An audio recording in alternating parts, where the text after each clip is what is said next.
Direction générale de justice de la Commission européenne.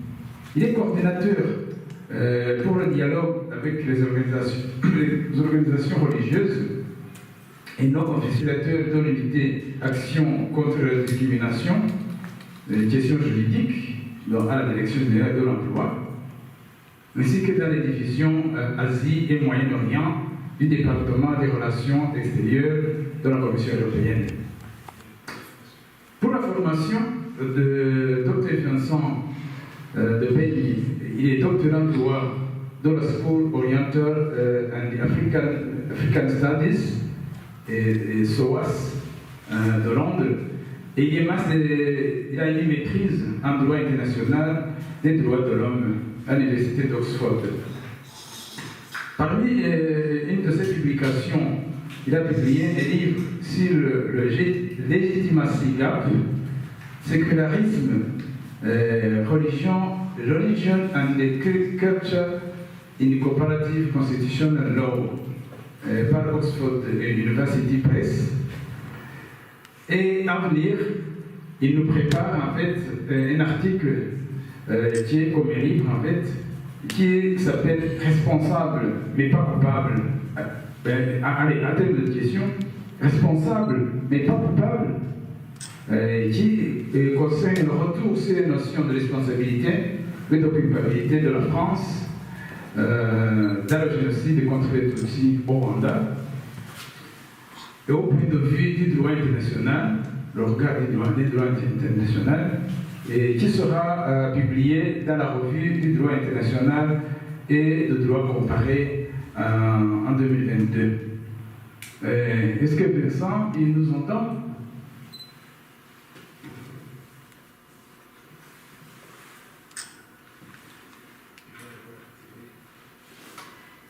Oui, je venais de parler avec lui, il était prêt. La justice à la Commission européenne et dans l'unité dans laquelle je suis, qui s'occupe des droits fondamentaux, des questions liées aux droits de l'homme, aux droits fondamentaux. Il y a également comme compétence la lutte contre le racisme et la xénophobie. Donc ça fait partie des... Moi je m'occupe des questions aussi, des contacts et des questions en lien avec la religion. La liberté de religion faisant partie des droits fondamentaux. Et on a également, ça j'évoquerai peut-être rapidement, des politiques spécifiques de lutte contre l'antisémitisme, contre la haine anti-musulmane. Donc il y a la dimension religieuse est également présente dans notre travail. Donc voilà, pour dire les choses très rapidement. Donc pour en revenir au droit européen en matière de lutte contre le racisme et la xénophobie, c'est utile de faire une petite histoire assez rapide, de faire un retour historique assez rapide.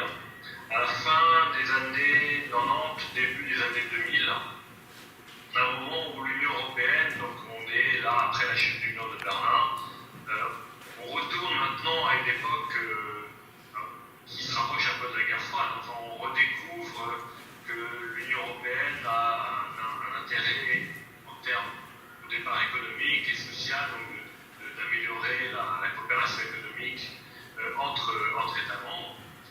Mais que la vocation de l'Union européenne, c'est ce qui avait été développé à la fin de la guerre froide, c'est l'idée que c'est une entité politique qui en tant que telle est fondée sur des valeurs fondamentales, des valeurs de droits fondamentaux, mais aussi des valeurs telles que la non-discrimination et la lutte contre le racisme. Et donc il y avait l'idée que l'Union européenne devait agir non seulement sur le plan économique, sur l'amélioration des échanges entre pays, la coopération dans plein de domaines, et l'éducation, mais également avoir un socle, une base politique qui repose sur trois piliers qui sont les droits fondamentaux, comme j'ai dit, l'état de droit et la démocratie. C'est un peu les trois piliers qu'aujourd'hui on redécouvre les fondamentaux de l'Union européenne qui sont d'établir la paix entre les États membres, historiquement, et également d'avoir une sorte de base politique commune. Et donc la lutte contre le racisme rentre dans cette idée générale en fait, qu'il y a des valeurs européennes qu'il faut défendre. Et ça intervient à un moment assez... Ces discussions interviennent aussi dans un contexte, la discussion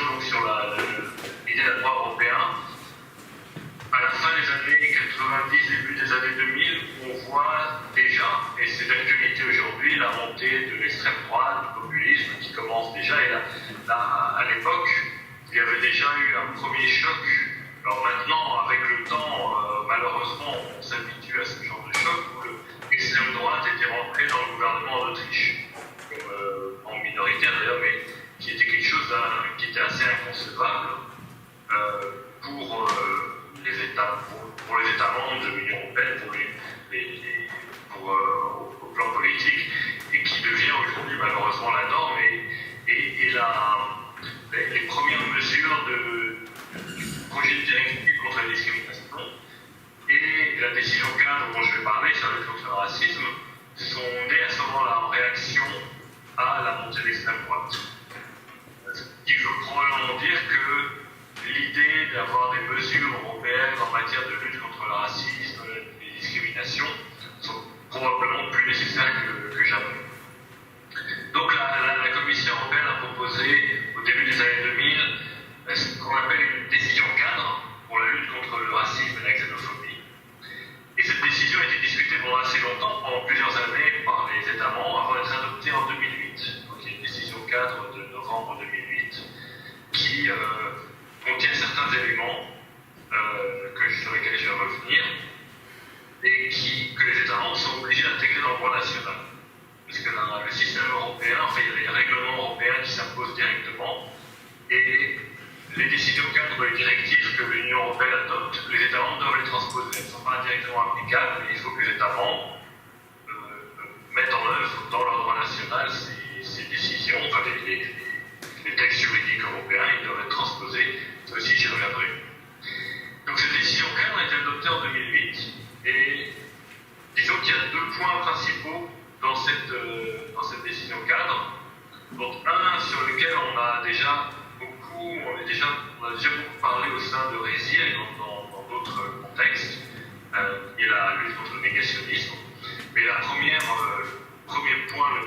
premier article et le premier point principal de cette décision cadre, c'est d'abord de punir l'obligation pour tous les États membres de punir l'incitation publique à la violence ou à la haine qui vise un groupe de personnes ou les membres individuels d'un tel groupe. Donc c'est le groupe, viser un groupe en tant que groupe ou un individu en raison de son appartenance à ce groupe qui est ici défini dans la décision cadre comme un groupe fondé sur la race, la couleur, la religion, l'ascendance, c'est assez général d'ailleurs, l'origine nationale ou ethnique, et donc c'est la définition qui est essentiellement, la race, le racisme proprement dit, l'origine nationale ou ethnique, donc c'est l'origine des personnes, et la religion. C'est assez important aussi de voir que la religion fait également partie c'est assez important dans le cadre, par exemple,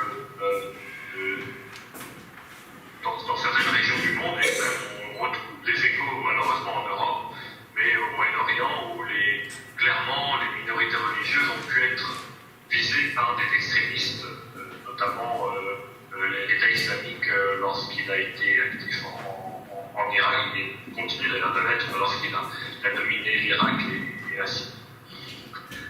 Donc c'est un peu la définition du racisme en fait. Quelles sont les victimes potentielles du racisme, comment est-ce qu'on les définit? Ensuite, l'incitation, dans l'article 1er, on dit est publique.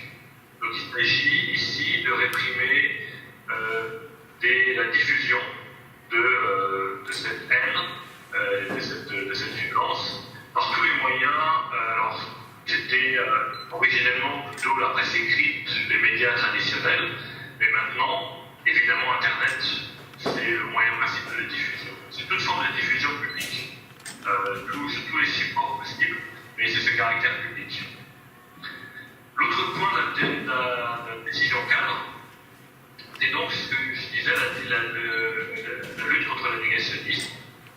Et ici, le négationnisme est défini comme l'apologie, la négation, la banalisation grossière, publique, encore une fois dans ce public, des crimes de génocide, crimes contre l'humanité, crimes de guerre, tels que définis dans les statuts de la Cour pénale internationale. Donc il y a une première définition qui est celle de la Cour pénale internationale, donc des crimes reconnus internationalement, et également ceux qui ont été définis par le tribunal de Nuremberg. Là, c'était la charte du tribunal militaire international, qui était annexée à l'accord de Londres, c'est la définition technique, c'est le tribunal de Nuremberg, qui a une définition des crimes par ce tribunal, suite à la Seconde Guerre mondiale, qui a notamment jugé ceux qui ont perpétré le génocide contre les Juifs en Europe. Donc ça, c'est la banalisation de ces crimes. Également aussi défini le crime de génocide et les crimes contre l'humanité, mais notamment le crime de génocide, sont définis par référence au groupe que j'ai mentionné, donc définis par la race, l'appartenance ethnique, nationale ou voire également religieuse. Et cet article sur le négationnisme lie le négationnisme avec l'appel à la violence ou à la haine. C'est-à-dire que le négationnisme doit être sanctionné lorsqu'il s'accompagne, lorsqu'il constitue également, en tant que tel, ou il s'accompagne d'un discours de haine. Je crois que on avait dû évoquer cette idée dans un des conférences précédentes avec Rézir. C'était l'idée que tout racisme n'est pas forcément négationniste. Il ne peut pas regarder les crimes du génocide, mais on pourrait considérer, et c'est quelque chose que tout négationnisme a une composante raciste. C'est-à-dire que dans le négationnisme, il y a l'idée justement de négation de l'autre, d'une autre, et que donc ça, c'est fondamentalement un acte qui a un caractère raciste. Mais ça, c'est pour moi une discussion qu'on peut avoir plus tard et qui est assez large. Il y a un autre article intéressant de cette édition cadre qui mentionne la motivation raciste et xénophobe comme circonstance aggravante pour les crimes et délits. Et ça a été transposé dans la plupart des États. Enfin, c'est un élément maintenant qu'on retrouve très largement dans le droit pénal, que le crime par lui-même va être condamné, mais que le caractère raciste du crime va être considéré par le juge comme un élément aggravant, qui est susceptible il n'y aura pas une peine supplémentaire, mais ça va aggraver la peine qui peut être prononcée contre la personne auteur du crime. Ça, voilà donc en résumé les éléments principaux de cette décision cadre, qui doit donc être transposée par les États membres. Et la Commission européenne a passé en revue la législation des États membres et donc est allée examiner plus en détail, État membre par État membre. C'est ce qu'on est en train encore de faire, de regarder, enfin ça a été fait, ça a été étalé sur plusieurs années, de regarder la mise en œuvre de cette décision cadre. Essentiellement, il y a eu un rapport en 2014 sur la mise en œuvre par les États membres. Et la Commission européenne, et ça c'est des nouvelles compétences qu'elle a reçues par le traité depuis le traité de Lisbonne de 2009. Donc à l'origine, la décision 4 était un acte plutôt politique. On demandait aux États membres de le mettre en œuvre et la Commission faisait des rapports, mais maintenant, la Commission a un pouvoir d'action sur les États membres. Donc, lorsqu'un État membre ne met pas en œuvre la décision cadre, il y a ce qu'on appelle une procédure d'infraction, comme les autres directives européennes. Donc, on écrit une lettre de mise en demeure aux États membres en leur demandant de mettre en conformité leur droit national. Et si ces États membres ne s'exécutent pas, on peut finir devant la Cour de justice de l'Union européenne. Donc c'est une obligation contraignante et il y a les moyens juridiques existent à travers la Cour de justice de l'Union européenne pour faire respecter ces décisions cadres. Et donc on a commencé à examiner la mise en œuvre.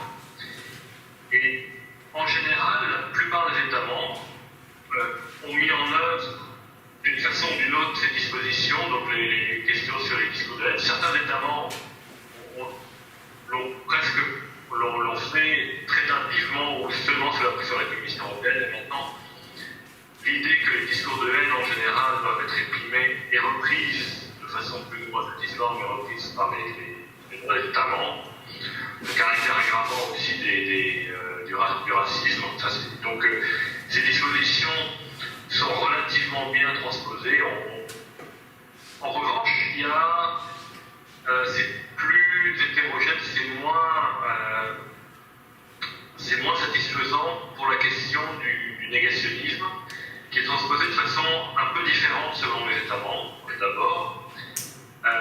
Pour commencer, d'abord, il y a certains États membres, notamment les pays nordiques, alors la Grande-Bretagne, le Royaume-Uni, mais qui n'est plus maintenant membre de l'Union européenne, mais certains pays nordiques, Suède, Pays-Bas, la Grande-Bretagne, qui ont d'abord estimé, il y avait une question un peu de principe, que la lutte contre le négationnisme et la lutte contre le racisme étaient la même chose. Donc,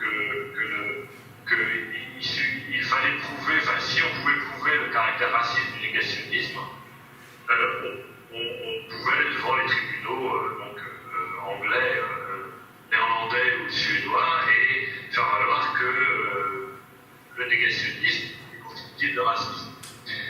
Mais la Commission européenne n'a pas accepté ce raisonnement parce que ça mettait un peu en les personnes qui peuvent se plaindre du négationnisme.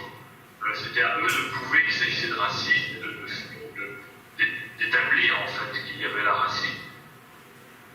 Alors même qu'on peut considérer, et ça a été fait par la Cour européenne des droits de l'homme dans le cadre de la Shoah, que le négationnisme est par lui-même porteur de racisme, et que donc la charge de la preuve c'est plutôt sur la personne qui explique le négationnisme ce serait plutôt à elle de démontrer qu'il ne s'agit pas de racisme, ou de se défendre en tout cas, mais certainement pas à la personne qui estime qu'il y a négationnisme de commencer à faire ce travail de preuve. Donc on considère, et c'est ce qui est écrit dans les droits européens, que le négationnisme peut par lui-même être considéré comme une violation de la décision cadre.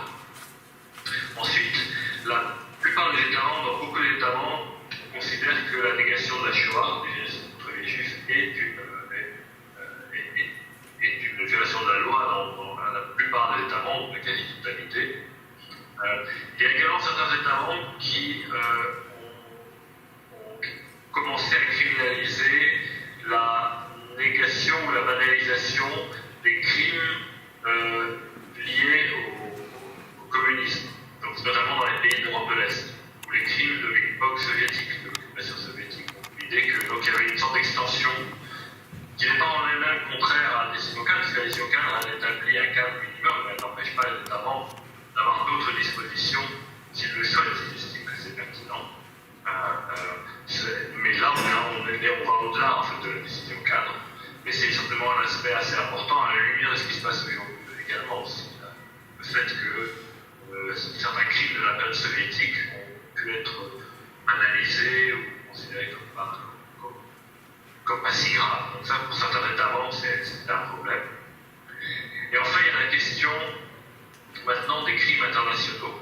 Et là, il est clair que les crimes tels que définis et reconnus par les juridictions internationales, les crimes internationaux, sont couverts par la décision cadre.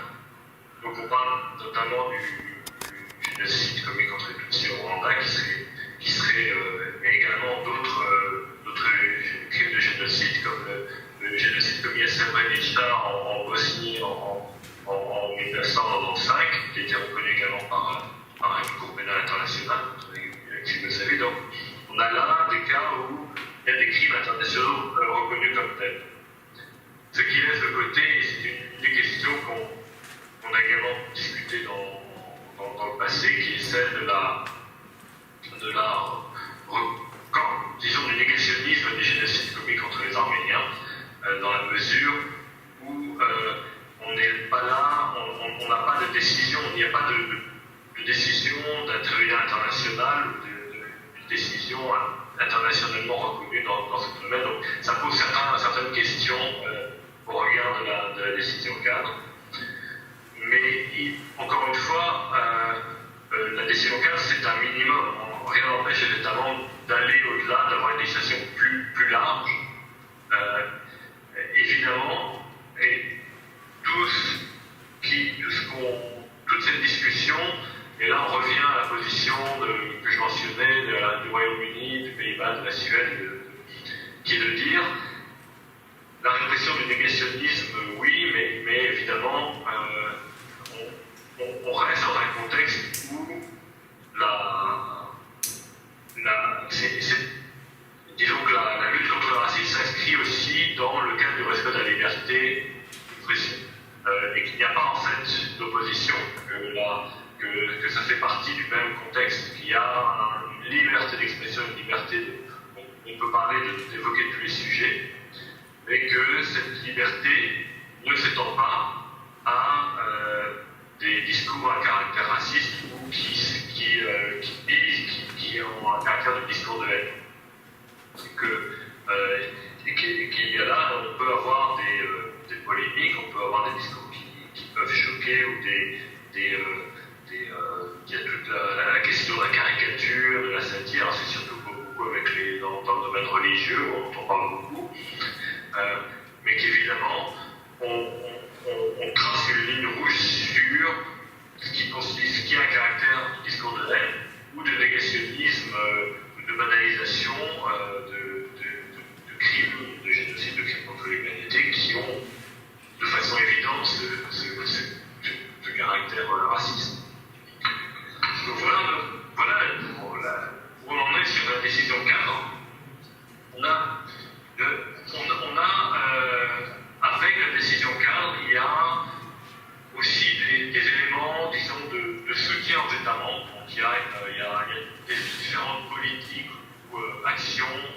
On a des réunions régulières dans la Commission européenne, des réunions régulières avec les États membres, pour revoir comment ils mettent en œuvre,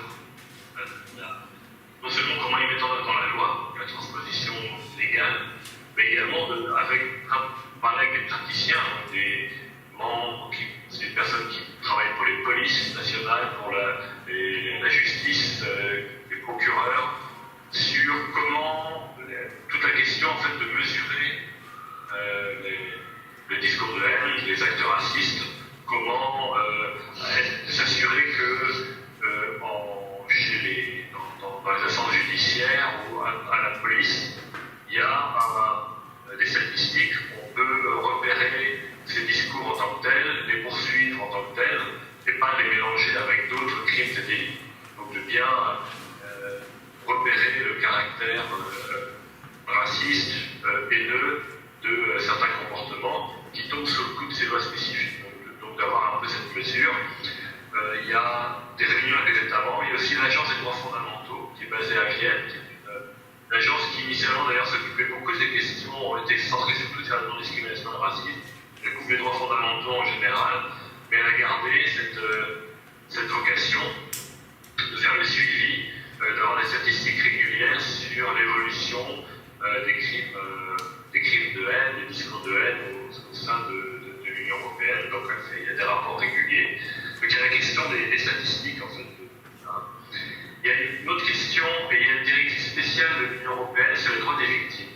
Donc comment on en parle beaucoup, alors évidemment dans le cadre des violences contre les femmes par exemple, mais également des violences racistes, de s'assurer que le traitement de la victime est approprié et qu'on pose les bonnes questions en fait, à une victime, qu'on s'assure de son écoute, que de l'enregistrement de la plainte, et qu'on caractérise réellement le caractère raciste éventuel de la plainte, qui n'est pas toujours évident ou qui parfois n'est pas pris forcément au sérieux par les forces de l'ordre, de s'assurer qu'on va examiner, qu'on va bien, il y aura une investigation de cet aspect-là s'il apparaît dans les demandes de la victime. Donc il y a cet aspect de soutien aux victimes.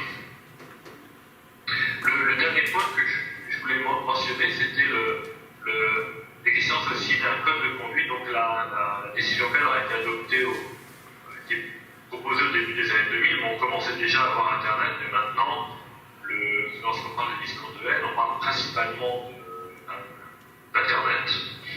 Et donc il y a eu l'idée qu'on a développé d'un code de conduite, donc une discussion avec les grandes plateformes d'Internet, Facebook, Twitter, YouTube, Microsoft, avec on a aussi élargi à Instagram, Dailymotion. Donc d'avoir avec ces entreprises un accord à caractère préventif, en fait. C'est-à-dire que ces plateformes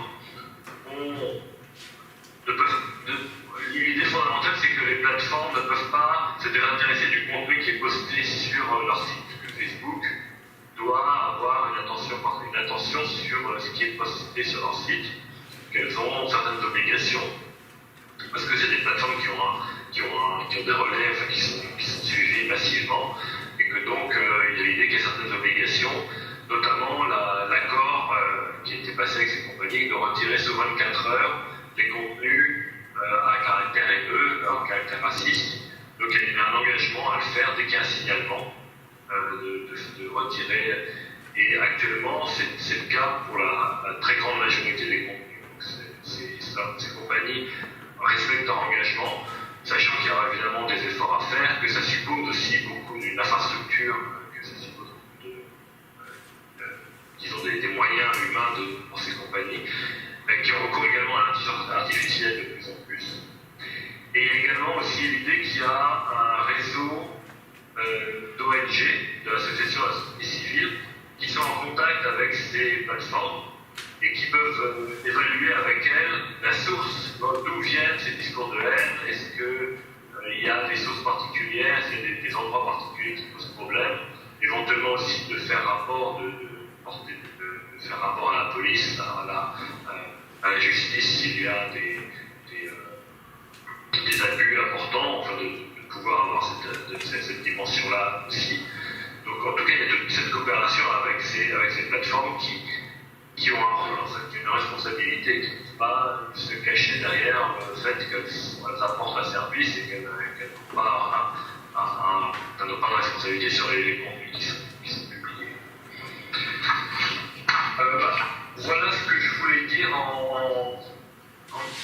un mot. Je peux évidemment développer certains points si vous êtes intéressé. Je suis ravi de participer à la discussion s'il y a des questions complémentaires. Je vous remercie.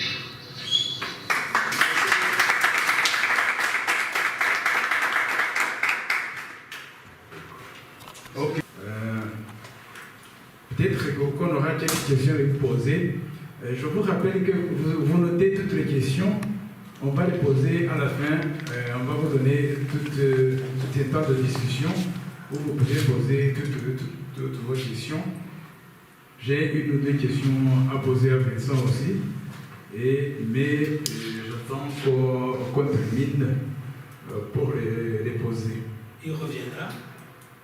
Vincent reviendra. Il est en train de suivre à distance.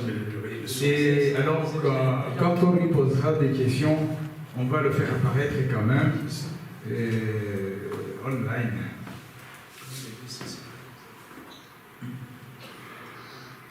Non, il est toujours là, il nous suit, mais nous, on ne le voit pas. Donc, on pourra le voir au moment de vous poser des questions. Alors, on arrive à une partie très intéressante qui concerne le terrain, avec un expert, Denis Ponga. Et bon, on va nous chercher son CD.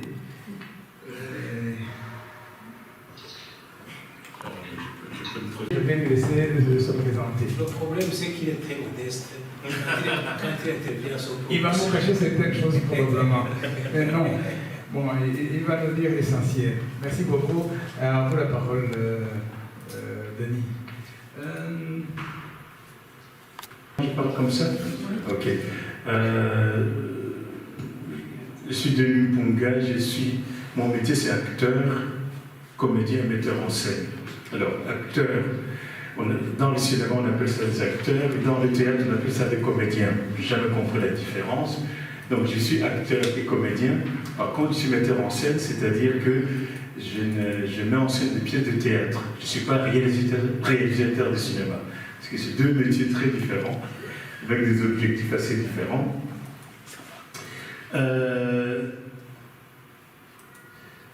Ça, c'est au niveau de ce que j'ai fait. Mais pourquoi est-ce que je me retrouve dans la réflexion de terrain par rapport au racisme et en général, c'est que, en général, tout ce qui est artistique est considéré comme du divertissement, ce qui peut l'être, mais c'est aussi un outil de réflexion qui est très intéressant, qui petit à petit, par expérience de terrain, on s'est rendu compte que pour qu'il y ait changement, il faut que quelque chose change ou que quelqu'un change.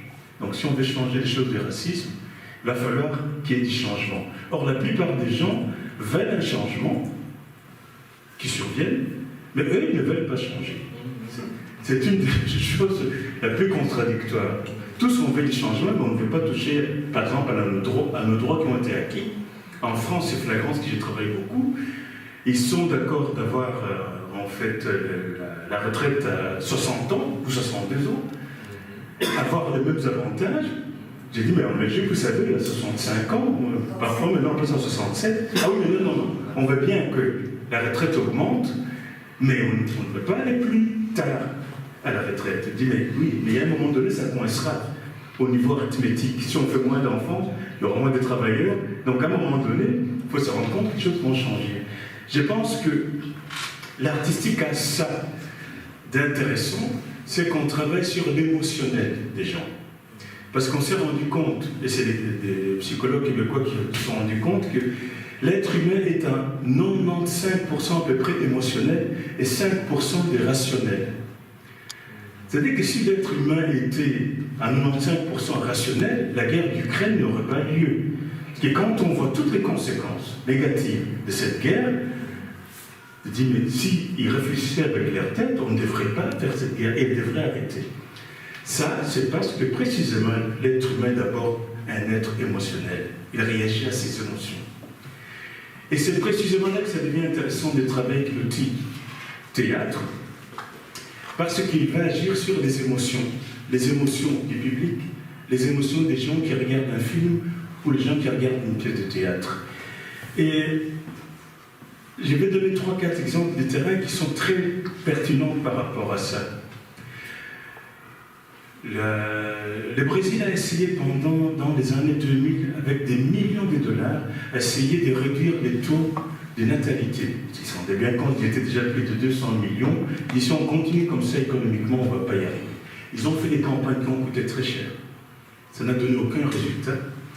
Mais quelques années après vient le phénomène des séries qu'on appelle les favelas, les séries télévisuelles, que tout le monde au Brésil regarde. Et je ne donne pas ici un avis artistique, on peut trouver ça pas nécessairement intéressant artistiquement, mais l'intérêt sociologique a été très intéressant. C'est que dans ces séries, la plupart des couples ont 1 ou 2 enfants, et en général une fille ou un garçon. On se rend compte 5 ans après que ces séries-là ont eu un impact beaucoup plus grand dans la population brésilienne pour réduire les taux de natalité que toutes les campagnes du monde. Alors ça, c'est intéressant d'utiliser l'outil cinéma dans ce sens-là. Avec l'avantage, c'est que quand je suis comédien, quand je dois jouer devant un public, c'est intéressant aussi que le public est là. Je peux lui donner des outils, une pièce thématique pour réfléchir après. Mais je dois jouer ces jours-là, je dois être présent. Tandis qu'au cinéma, une fois que le DVD est fait, on peut sensibiliser les gens pendant que je dors. Je ne dois plus être là. Et donc, ça va beaucoup plus loin. Avec les décalages horaires, on peut sensibiliser les gens beaucoup plus loin.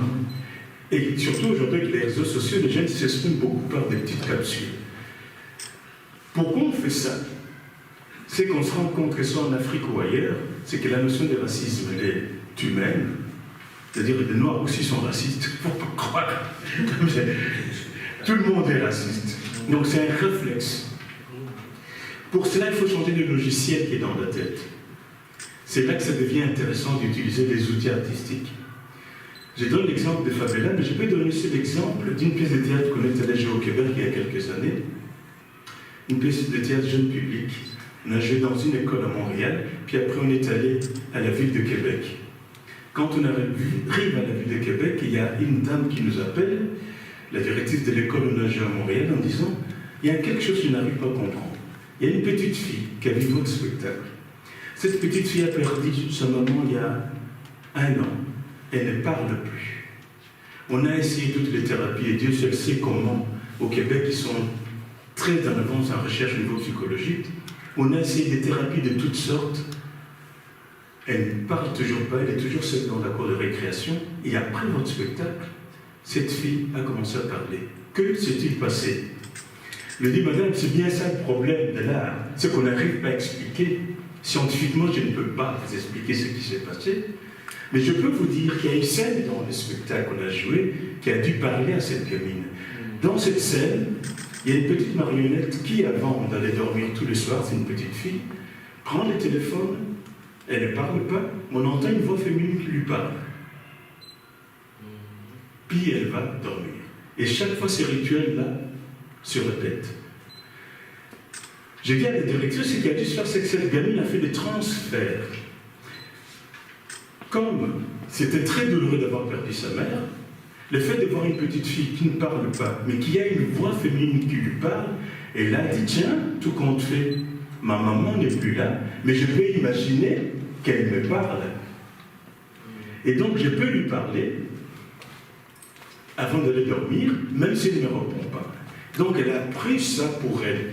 Je ne vois que cette scène-là, dans la pièce de théâtre, qui a eu un impact sur cette gamine. Voilà comment l'émotionnel rentre dans les jeux par l'artistique. Et un autre exemple qui me semble intéressant aussi à souligner, c'est que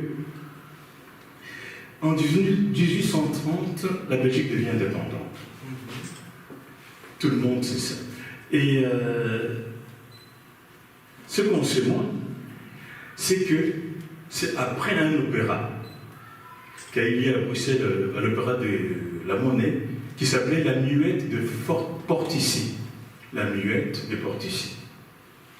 Dans cet opéra, on voit tout un peuple qui est absolument maltraité, qui ne peut pas parler.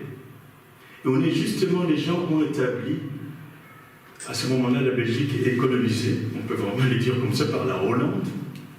Et à la sortie de cet opéra, ils ont pris ça pour eux. Et c'est comme ça que la révolution qui a amené à l'indépendance de la Belgique commence. Après juste cet opéra-là, ça a enflammé et la Hollande a dit « rendre ». Ça aussi, c'est la puissance de l'art. C'est que ça va agir à un niveau émotionnel. Alors que toutes les études qui ont été essayées, même intellectuelles, ont du mal à aboutir. Et alors,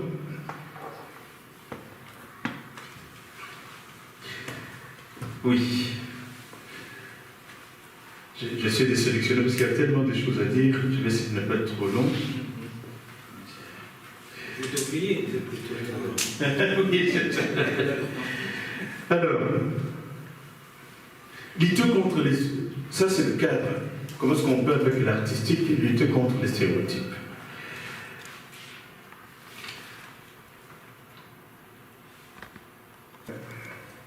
C'est la loi de l'histoire du négationnisme et l'écriture de l'histoire.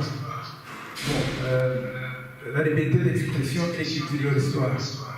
Comment est-ce qu'il peut différencier les deux et faire appliquer cette loi?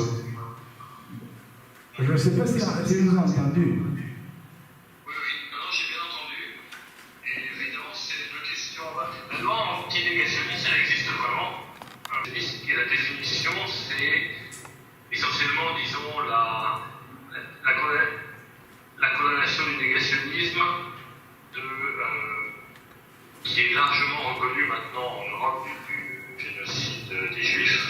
Donc ça, et l'autre point, plus général, c'est les crimes reconnus tels que définis par le statut de la Cour pénale internationale et qui ont une dimension raciste. Alors, disons que le négationnisme, dans le texte européen, est lié au racisme. Mais encore une fois, je pense que c'est toujours le cas lorsqu'il y a négationnisme. Le racisme ne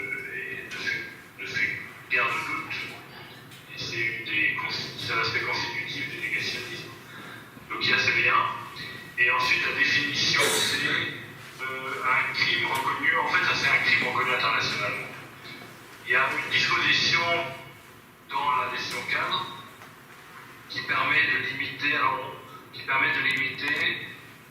aux crimes qui sont reconnus par une juridiction nationale ou internationale. Donc il faut qu'il y ait ce critère, que ce soit une juridiction, un juge international, mais aussi juge national. Donc l'État membre, on peut considérer que remettre en cause un crime internationalement reconnu qui a un caractère raciste est contraire à du négationnisme. Mais disons qu'en tout cas, les deux critères fondamentaux, c'est vraiment l'existence d'un crime internationalement reconnu et le fait que ce crime a eu pour objectif d'éliminer un groupe défini par la race, l'ethnie, la religion. Ça c'est assez important, je pense, pour l'avenir. Donc, et également l'origine nationale. Ça pourrait être un élément important à l'avenir quand on voit la guerre en Ukraine. Donc ça c'est ce qui est dans le texte. Donc il y a une définition du négationnisme au niveau européen. Et encore une fois, comme j'ai dit, il peut y avoir des variantes au niveau national, des niveaux nationaux qui peuvent être plus ou moins restrictifs. Mais ça c'est vraiment la base. Alors, je pense que la liberté d'expression,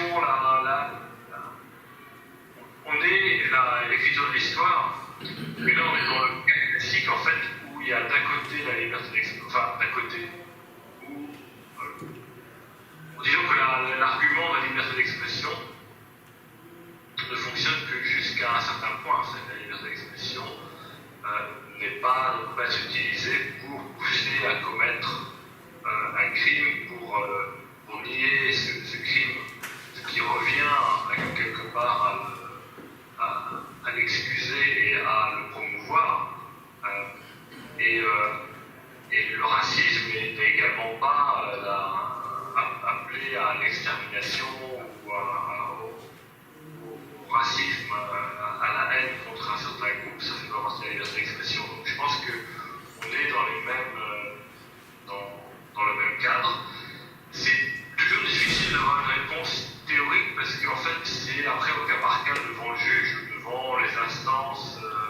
Quand il y a un journal, il doit parfois prendre une décision sur une publication, ou une université sur une publication. Et donc après il faut évidemment voir dans quelle mesure il s'agit d'un travail réellement journalistique, d'un travail réellement historique, ou au contraire un travail de cette nature-là. Après, il y a d'autres cas aussi, mais là je pense que c'est au-delà de la question qui est posée, c'est quand il y a une fiction ou une caricature ou des choses comme ça, où là on rentre dans des zones où c'est un discours qui n'est plus à prendre au pied de la lettre, donc qui est plutôt métaphorique ou qui est supposément humoristique, plus ou moins humoristique. Et là, à ce moment-là, on est dans un autre contexte. Mais je pense que sur l'écriture de l'histoire, c'est la liberté académique, la liberté d'expression, face au discours de l'aide, et le discours négationniste serait un élément. Et donc là, on est dans le même type de disposition. Est-ce que l'objet du travail, c'est l'expression d'une liberté, réellement, ou la vocation, c'est plutôt de pousser à la haine et à la destruction? Oui, merci Sandre de poser la parole. J'ai posé la question pas de cette demi-loi parce que ce n'est pas une loi complète. Il y a les autres qui n'en ont pas encore vu. Et est-ce qu'il y a vraiment une stratégie commune au niveau de l'Union européenne qui définit cela et c'est laquelle? Merci. Ça, c'est la base, disons, de cette discussion, l'origine de la discussion. Maintenant, je pense que la notion de crime international de génocide, enfin la reconnaissance internationale de crime de génocide, je pense que c'est quelque chose aussi qui est cette base commune, en fait, l'idée qu'il y a des principes internationaux qui sont reconnus, et que la négation de crimes qui ont été reconnus internationalement est contraire aux valeurs fondamentales de l'Union européenne. C'est ça un peu les deux points fondamentaux. Il y a des États, il y a le cas qui est assez intéressant, notamment aujourd'hui, où les crimes, est-ce que la négation des crimes commis par l'Union soviétique, des crimes totalitaires, ou leur banalisation grossière,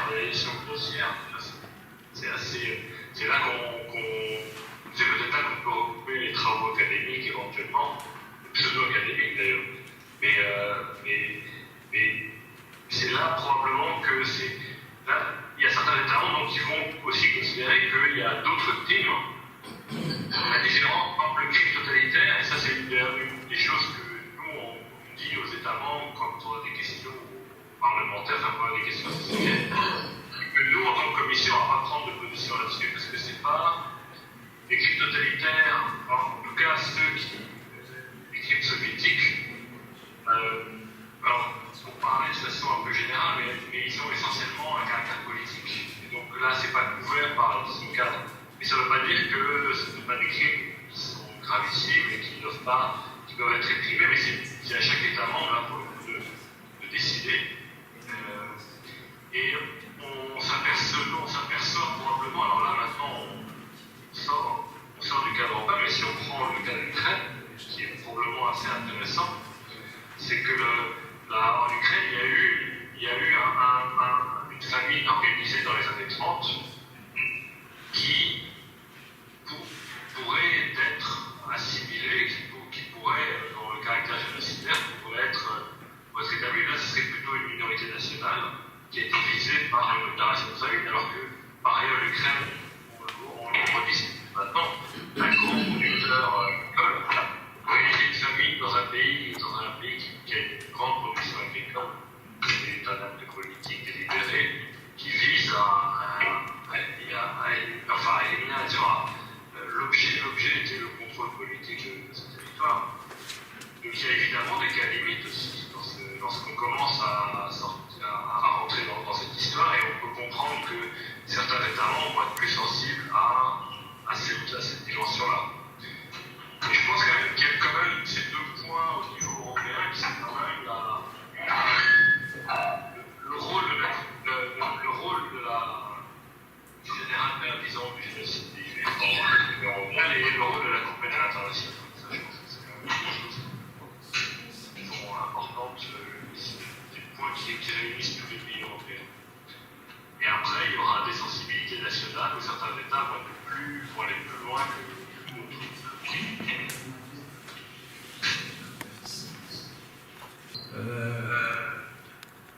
Je crois que il y a une autre question. Mais est-ce qu'on ne devrait pas donner la parole à Denis pour répondre à Jean? Ou on peut compiler des questions à Denis et donner la permission après? Moi, j'aime bien poser une question. On va lui donner la permission de répondre à... Une petite question. Ok, d'accord. On va peut-être poser plusieurs questions à qui ont... En même temps, et vous spécifiez à qui vous posez la question. À Monsieur Le Pen. Ok.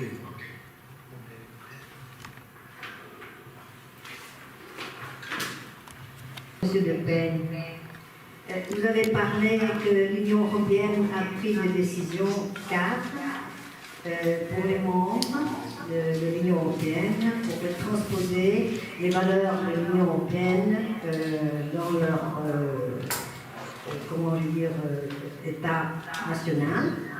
Alors il y a des cours de justice qui peuvent, les juridictions qui peuvent intervenir au cas où ils transgressent ces valeurs. Est-ce que vous pouvez donner des détails de cela? Ça veut dire, est-ce qu'il y a des pénalités envers les États membres qui ne respectent pas ces instances internationales? Y a-t-il un délai? Et comment est-ce que vous pouvez vérifier par quels moyens, les pressions, etc., pour que ces États membres respectent les valeurs de ces décisions cadres? Est-ce qu'il y a un délai ou comment faire pour vérifier et avertissement. Je ne sais pas, c'était pour avoir les détails de cette pénalité et les juridictions de la Cour de justice européenne, par exemple, au cas où ils ne respectent pas ces décisions. Je vous remercie. Quand on parle de décision cadre, c'est qu'il y a ces grands articles de la décision qui doivent être mis dans le droit national. Mais ensuite, on laisse aux autorités nationales d'apprécier en fait le cas par cas. Après, c'est du juge national, enfin les polices nationales qui régissent le juge national. Donc on a une approche qui sera, ils ont essayé de voir que la loi soit mise en place par l'État membre. Il se peut qu'elle soit appliquée. En fait, je crois que une des grands aspects de ces questions de droits fondamentaux, c'est qu'il y ait des garanties dans la loi, mais qu'elles soient aussi mises en œuvre, qu'elles soient prévues dans la loi, qu'il y ait des mécanismes. Il y a un mécanisme intéressant dans le cadre de la non-discrimination, par exemple, qui est l'exigence d'avoir des organismes chargés d'égalité des chances. En Belgique, je ne sais plus le nom, enfin en Belgique, il y a ce centre de l'égalité des chances, chargé d'égalité, et donc il y a, ça c'est très utile en fait, qui est une instance qui peut aider les citoyens victimes concrètement quand ils doivent faire valoir leurs droits. Je parlais des droits des victimes, la possibilité d'être entendu, d'avoir une motivation si on ne va pas engager une poursuite.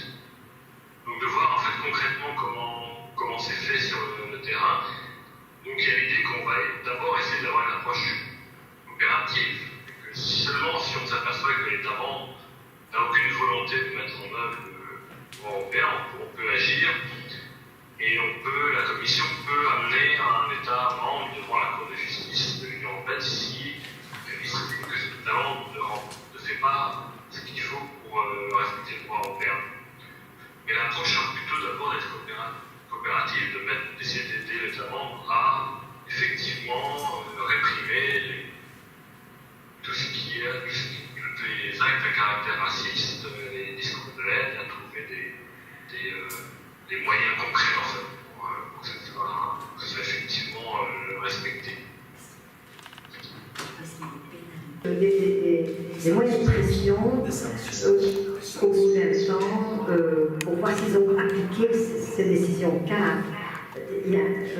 Voilà, par exemple, on parle de la Hongrie qui ne respecte pas les droits de l'homme, etc. Est-ce que l'Union européenne a un moyen plus efficace que cela, ou leur donner un délai de se rétablir de ça? Voilà. Les sanctions, je voulais dire. Les sanctions, par exemple.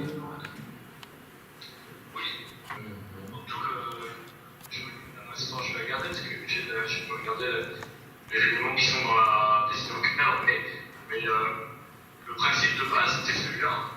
C'est que le principe de base c'est que le droit européen en général, lorsqu'il y a des obligations qui ne sont pas respectées, alors ça peut être en matière d'environnement, en matière de droit économique, il doit y avoir des sanctions appropriées et proportionnées, donc ça ne peut pas non plus être excessif. Enfin, il faut qu'il y ait une proportionnalité des sanctions. Mais il doit toujours y avoir des sanctions, y compris dans la décision cadre, il y a des sanctions pour les personnes morales. Donc c'est pas juste une personne individuelle, donc l'individu qui va émettre des commentaires racistes sur Twitter, mais aussi que ce soit les journaux, les associations, toute entité, ou même une entreprise privée qui peu importe la nature de l'organisation, donc une organisation collective qui émet ou qui laisse se propager des discours à caractère raciste pourra être sanctionnée. Donc la sanction, elle vise l'entité, les individus, mais aussi l'entité collective. Donc ça c'est clair, il doit y avoir un minimum de sanctions. Et en matière criminelle, comme j'ai dit, le caractère aggravé, le racisme comme facteur aggravé. Ça également, ça doit être repris dans le droit pénal. À Denis, ou pour les conclure, ou il va d'abord lui répondre. Pour Denis, je n'ai C'est ça les Je ne compliments. vais pas répondre à Michel Bali.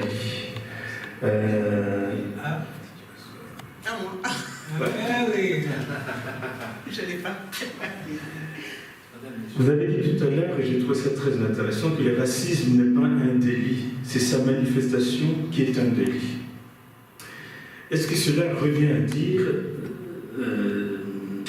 ce n'est pas la personne qu'on juge, ce sont ses actes? Si oui, comment une juriste fait avec ses émotions? Quelle est la frontière entre le professionnalisme et ce que je suis en tant qu'être humain? Et je vous laisse volontiers ma place. Venez.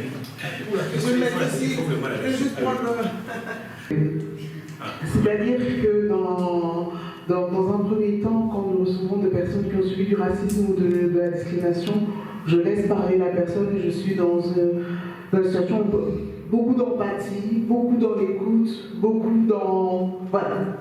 Je suis dans l'empathie. Et dans une deuxième étape, et là je mets ma casquette de juriste et j'agis comme un robot où la loi c'est la loi.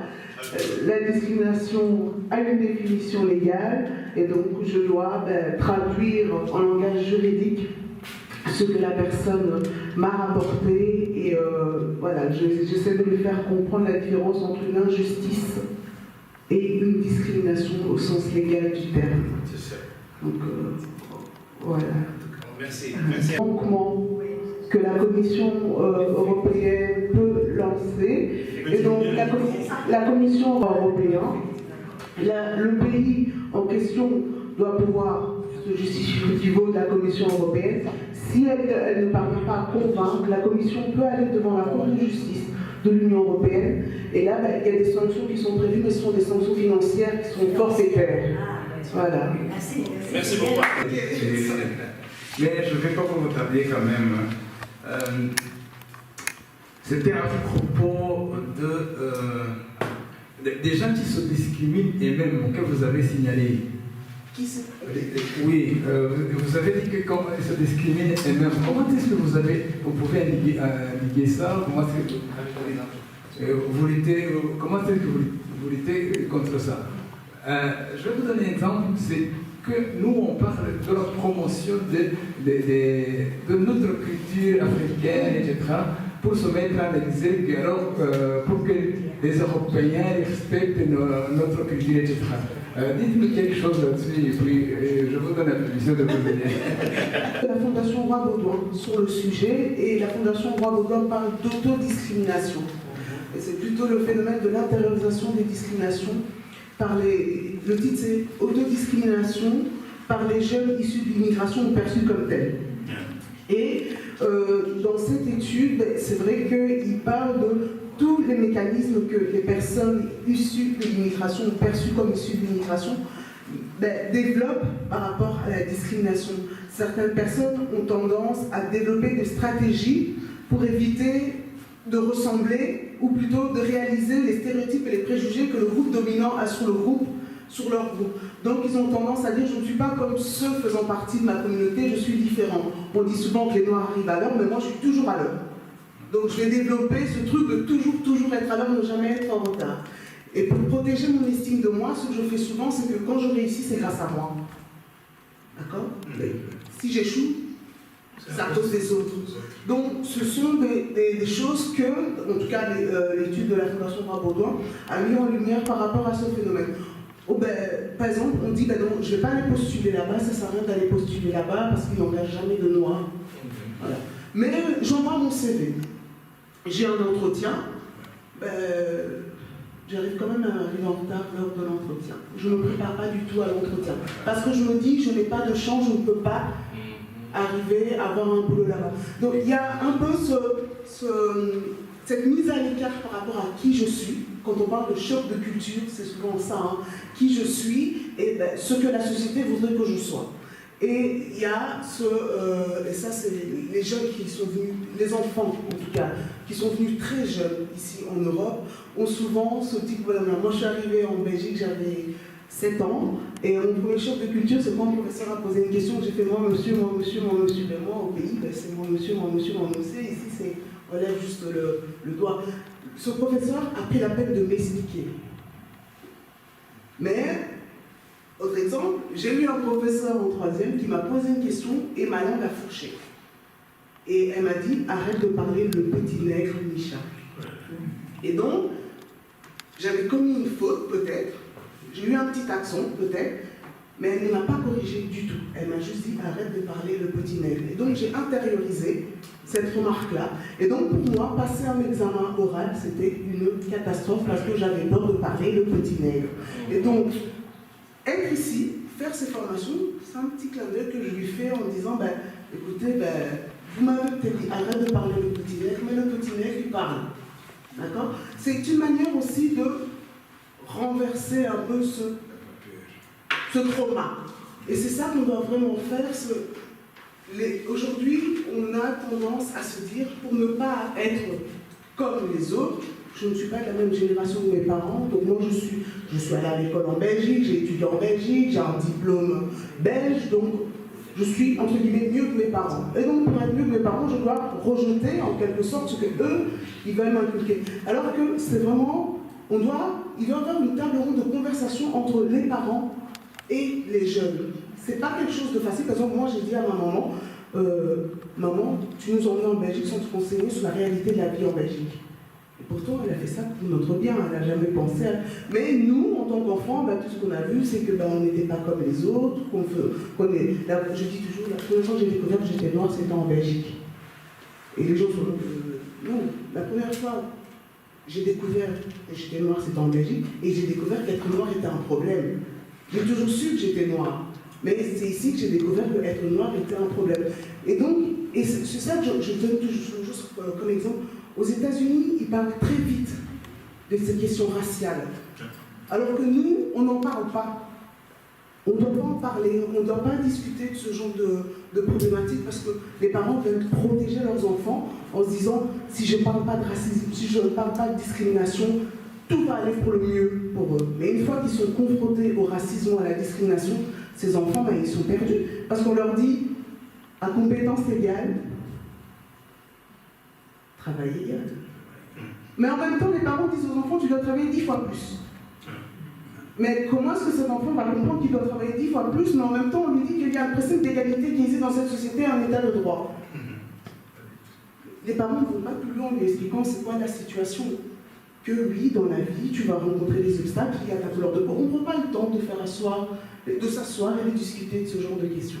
Et pourtant, il faudrait en discuter. Et je pense que c'est un partage de savoir également, parce que nos parents, ils sont arrivés ici, ils ne parlaient peut-être pas la langue, ou ils ne connaissaient rien du pays, mais ils ont réussi à s'en sortir. Alors nous, on est nés ici, on est venus si jeunes, on a fait nos études ici, mais parlons, confrontons nos expériences.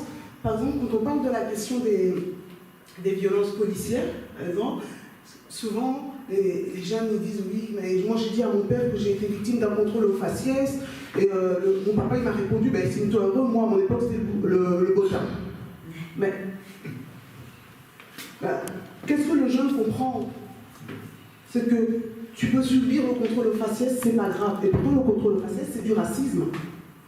C'est pas grave, tant qu'on te tape avec un botin, il n'y a pas de souci. Alors que non, il faut vraiment une discussion entre les générations. Oui, c'est avant tout, avant d'aller vers l'extérieur, d'essayer de faire comprendre les préjugés, les stéréotypes, le racisme, les conséquences du racisme, c'est dans nos communautés déjà les premiers concernés qui doivent discuter de ces questions-là entre eux et de comprendre vraiment qu'est-ce que nous on entend par racisme. Parce qu'une personne qui ne le vit pas n'aura pas la même interprétation de nous de la question raciale. D'abord, nous, on doit arriver à avoir une définition sur ce qu'est le racisme, ce qui est un comportement discriminatoire pour nous, pour nos communautés, avant d'aller vers l'extérieur et dire ça, c'est du racisme. Parce que si on n'est pas d'accord entre nous, on n'arrivera pas à faire bouger l'extérieur. Merci beaucoup. Merci. Juste pour réagir à ce que tu viens de dire. Attendez.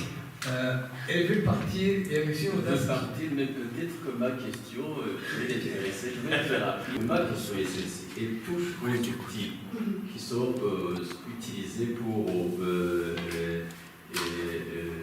combattre ou essayer d'établir une certaine égalité dans la compétition sociale. Et il y a un outil qui me désoriente très souvent personnellement. Et ma question s'adresse principalement au docteur Bébélé, mais sans vous exclure, oui, parce qu'il connaît au pays d'aujourd'hui, et cet outil est aussi utilisé, c'est l'outil des quotas. Les quotas qu'on utilise dans beaucoup de domaines, genre, pour commencer, là où il y a des déséquilibres, on dit, bon, on va utiliser les quotas genre, donc dans les recrutements, dans les institutions, et il faut qu'on atteigne un quota de autant pour les femmes, autant pour les hommes. Et chez moi, dans mon pays, c'est quelque chose de, selon moi, qui pourrait être même catastrophique. On a introduit un outil qu'on appelle l'outil quota ethnique dans les recrutements au niveau des institutions de différents niveaux, politiques, même les emplois publics, militaires. Et mon interrogation porte sur la validité, selon vous, qui est expert, qui avait fait des recherches là-dessus. Et est-ce que cet outil ne peut pas conduire à des dérives? Est-ce que cet outil ne comporte pas des biais? Dans quel cas un outil pareil, pensez-vous qu'il peut aider, et dans quel autre cas il faudrait peut-être l'éviter ou le modérer par d'autres mesures? Bon, merci pour vous permettre de répondre, et madame, pour la Pour le trancher, je vais demander à madame de vous répondre d'abord et puis de partir comme ça. On appelle la discrimination positive. Donc, ici, en Belgique, dans la législation, il est permis ce qu'on appelle la discrimination positive. C'est-à-dire qu'on observe sur le terrain qu'il y a une discrimination donnée. Et on veut faire en sorte que cette discrimination cesse. Donc pendant une période donnée, limitée, le gouvernement va permettre, ce n'est pas une entreprise qui va s'autoriser à engager plus de femmes pendant un moment donné, non, parce que si cette entreprise fait ça, elle discrimine, or la discrimination est un délit, et donc c'est puni par la loi. Il faut que ça vienne du pouvoir exécutif, qui dise, pendant une période donnée, on va engager plus de femmes dans ce secteur-là, parce qu'il y a de la discrimination dans ce secteur.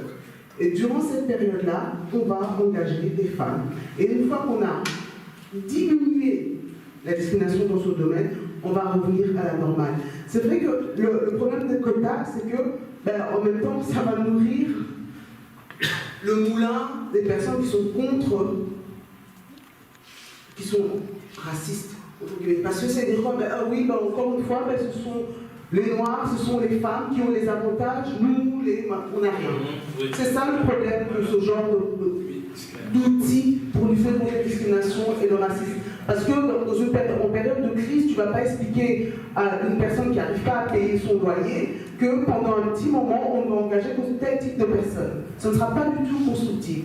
Vraiment pas. Politiquement, statistiquement, peut-être, mais sur le terrain au quotidien, ça va plus nourrir le ressenti des gens qui ne bénéficient pas de ce genre de politique.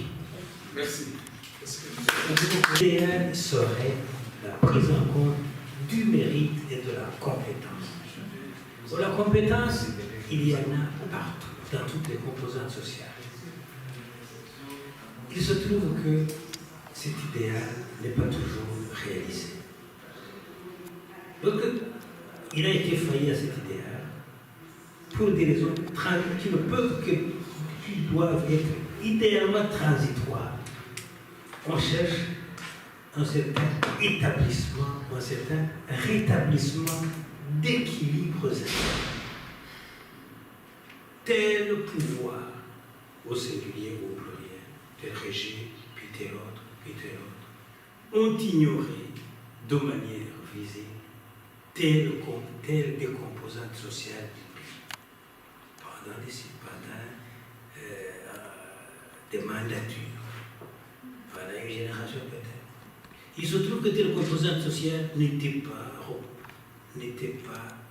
c'est ressortissant, n'était pas dans l'armée, n'était pas dans la fonction publique, n'était pas dans la diplomatie, n'était pas dans les instances de décision.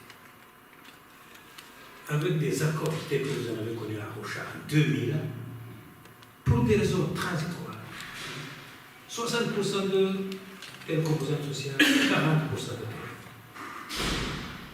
Ménagement de transition, établissement dans certains équilibres, internes, sociaux. Mais cela doit-il prévaloir éternellement la vérité éternelle? Non, je ne pense pas. Un moment idéal, et Dieu sait si la société aura un jour un stade d'idéalisme au niveau pragmatique, au niveau pratique. Un certain moment viendra où c'est le meilleur qui gagne. Mettez les enfants de toutes les composantes sociales dans les écoles. Donnez-leur à tous les mêmes conditions pédagogiques, les mêmes conditions de didactique, d'enseignement et d'apprentissage. Il se trouve que les meilleurs qui gagneront, les meilleurs sont ceux qui gagneront. Et ce sont eux qui devront présider aux destinées du pays dans tous les secteurs de la vie. Et les meilleurs sont partout. Moi, j'ai étudié au Burundi pendant toute primaire, secondaire, université jusqu'à licence. J'ai étudié avec tous des Tutsis, et peut-être même des trois. Je ne m'intéressais pas aux origines de cette vie. Il y a des Burundis dont j'ignorais. Surtout moi, Rwandais, réfugié. Je devais pas me mêler des soirs des Burundais. Une anecdote. 1972, à un moment crucial, à un moment crucifiant. J'ai 17 ans en 72. Je suis à Mugera, au petit séminaire de Mugera. Puis en septembre, je suis à Mugera, à cycle supérieur.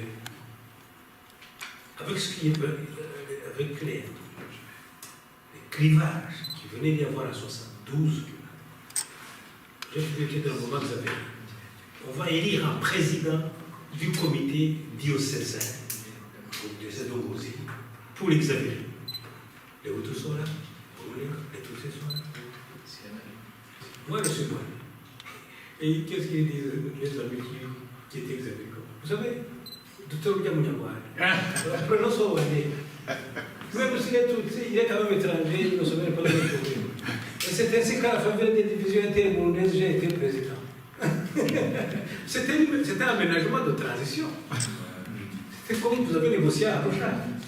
Tout cela est appelé à ménager les transitions, mais les transits, c'est un passage. Que le meilleur gagne. Et tout cela bien. Le problème, c'est qu'on n'a pas toujours placé les meilleurs. Merci, Président Mtimbi. On peut dire pour votre participation et pour votre patience et pour votre gentillesse. Surtout ça. Je ne dirai pas beaucoup de choses pour la clôture, mais je peux vous donner rendez-vous à Mons, mercredi. Celui qui peut se déplacer jusque-là, vous avez vu que les discussions étaient intéressantes et ça peut continuer. Celui qui va penser à une question qu'il n'a pas posée, il peut la poser à Mons parce que ce sera pratiquement semblable. Et avec le directeur de Mons Mémoire Museum, qui nous dira ce que fait le muséum en termes de décolonisation, mais le reste sera semblable. Donc, je vous invite à Mons et je vous remercie infiniment pour votre participation et votre gentillesse. Je passe la parole au coordinateur général des projets. Donc, simplement, c'est pour compléter mon collègue et pour vous dire que, étant donné ces longues distances, on pourrait toujours se connecter par Zoom et on pourrait participer comme notre conférencier Vincent de Peigne nous a enrichi par son allocution. Les questions, les connexions peuvent se faire en restant à Liège aussi, c'est possible. Voilà, je n'ai pas d'autre mot à ajouter, ce n'est que de vous remercier et qu'on continue toujours sur le même thème annonce comme on l'a déjà dit. Merci beaucoup. Et de leur promettre le rapport général. Absolument, absolument, absolument. Merci pour tout. Bonne fin de journée à vous. Merci. Monsieur. Oui, à présent de payer aussi. Voilà, parfait. Voilà, merci. Merci beaucoup les techniciens. Ah oui, les techniciens. Non, vous avez bien ça. Allez, si tu veux, les techniciens, c'est pour cette présentation. Oui, bien sûr, ça n'a jamais fait. Hein. Oui. Au revoir. Il faut calmer. in femme.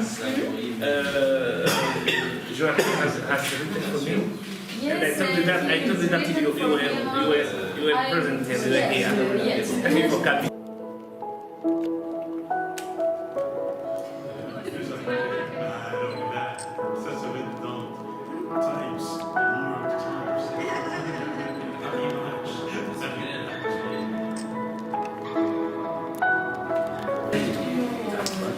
Bon, ce colloque, en le préparant, ce n'est pas venu par hasard.